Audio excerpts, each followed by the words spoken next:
สบายดีทุกคนมื้อนี้จ้าคือจะมารีวิวเฮ็ดแนวกินตอนแรงให้ทุกคนมึงคือเก่าเด้อ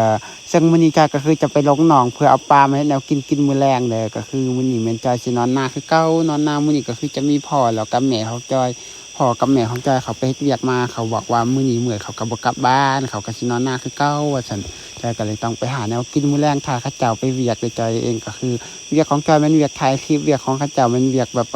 ใส่เหือแห้งใส่ออกแบบใส่ห่างกายในการแบบเฮ็ดเวียกหนักอย่างประมาณนี้นะแต่ส่วนเวียกของจอยก็คือ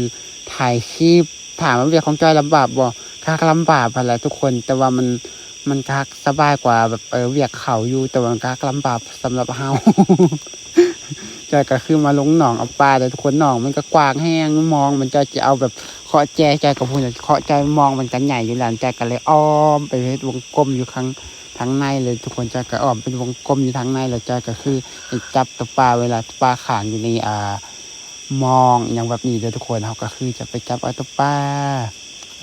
เราก็ได้ตัวปลามาเรียบร้อยแล้วได้พอกินแล้วต่อมาจะต้องมาคั่วสะเก็ดออกเลยทุกคนเพื่อจะไปแนวกินต่อตอนแรก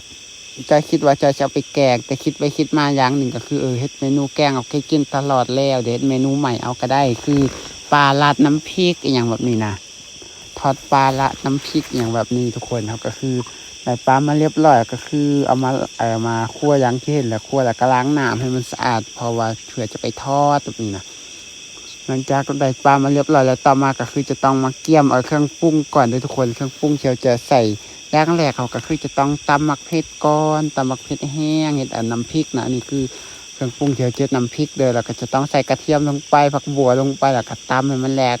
อันนี้ตำตอนเที่ยงเลยเพราะว่าเขาเช็ดแล้วกินตอนกลางคืนตำไว้เพราะว่าตอนเที่ยงหรอกตอนไก่ซิมืดเขาก็เลยตำไว้ก่อนเพราะว่าคันมันมืดแล้วตำมันก็สิลำบากมันถ่ายคลิปกับแจงอีกับนี่นะก็คือตำก่อนมืดไว้เลยหลังจากเขาตำเครื่องหอมอย่างไวเรียบร้อยแล้วต่อมาก็จะเอาหม้อมาข้างแล้วก็น้ำมันมาใส่แล้วต่อมาแล้วก็จะต้องทอดลูกศีลก่อนด้วยทุกคนจอยจะทอดลูกศีลเพราะว่าจะเอาลูกศีลมานำแบบนี้นะลูกศีลจะเอามาจากเฮือนจอยจะเอาไว้ตอนแรกว่าจะมากินตอนเที่ยงแต่ว่าตอนเที่ยงจอยบ่ทันกินนะจอยก็เลยเอามากินตอนเลิกแบบนี้คันจอยบ่ทอดไว้ป้าไว้มื้ออื่นมันก็สิบูดเพราะว่าอยู่ในหน้ามันบ่มีไฟฟ้าบ่มีตู้เย็นเดี๋ยวก็เลยต้องทอดเอามากินเลยแบบนี้ทุกคนหลังจากทอดลูกศีลเรียบร้อยแล้วต่อมาก็มาทอดตัวปลาตอนแรกจะว่าสิทอดให้มันกรอบเลยทุกคนแต่ว่ามันคือสิบ่กรอบหรอกมันใส่เวลาโดนแห้งมันถ่าใส่กรอบมันก็สิเดึกพุ่นละสิบ่ได้กินจากเถื่อจอยก็เลยต้องทอดเพียงแต่ว่ามันกรอบแบบแนวบ่กรอบแน่จักหน่อยแล้วก็ย่าแบบนี้นะเพราะว่าคันเฮาจะเอามันกรอบดีจนแบบกระดูกมันเฮาสามารถเคี้ยวได้หั่นมันคือสิเป็นไปบ่ได้มันก็เป็นไปได้อยู่แต่ว่ามันใช้เวลาทน หลังจากปลาสุกเรียบร้อยต่อมาจากก็ต้องเอาใบมะกรูดมาทอดอีกจักหน่อยนึงเพื่อไว้ใส่เวลาเขาจะใส่เวลาปลาลาพริกอย่างแบบนี้หลังจากนั้นต่อมาก็คือจะเอาหม้อมาลงอีกเท่านึงใส่น้ำมันลงไปแล้วก็ใส่ผักหอมที่เราตำลงไปแล้วก็ตามด้วยการปรุงเอาน้ำใส่แล้วก็จะปรุงด้วยการใส่แป้งนัวใส่น้ำปลาใส่น้ำตาลแล้วก็จะใส่มะขามเปียกลงไปแล้วก็คือแล้วเรียบร้อยสำหรับเครื่องปรุงเฮ็ดน้ำพริกของเราทุกคนต่อมาก็ปลามาใส่ถ้วยก็คือพอดีจอยจับมา6 โตพอดีก็คือแบ่งกันคนละ2 โตจอยแล้วก็พ่อแล้วก็แม่แต่ว่าบังเอิญพ่อของจอยแม่นเรากลับเพื่อนไปก่อนแล้วจอยกับแม่ฮักดู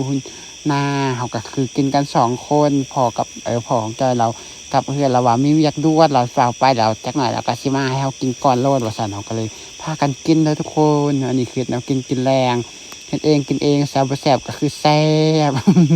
แต่โดยรวมเอาจริงเลยทุกคนแซ่บเลยสำหรับการเฮ็ดปลาราดน้ำพริกของจอยมื้อนี้นะแบบว่าแต่ว่าจอยกินบ่หมดนะมันหลายเกินแบบมันมีทั้งลูกศิษย์มีทั้งอีหยังแบบเที่ยวเฮ็ดแนวกินนะทุกคน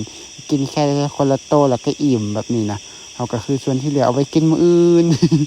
แล้วสำหรับคลิปตัวนี้จอยก็คือจะได้ขอจบสำนี้เด้อทุกคนแล้วพบกันใหม่คลิปหน้าวันนี้บ๊ายบาย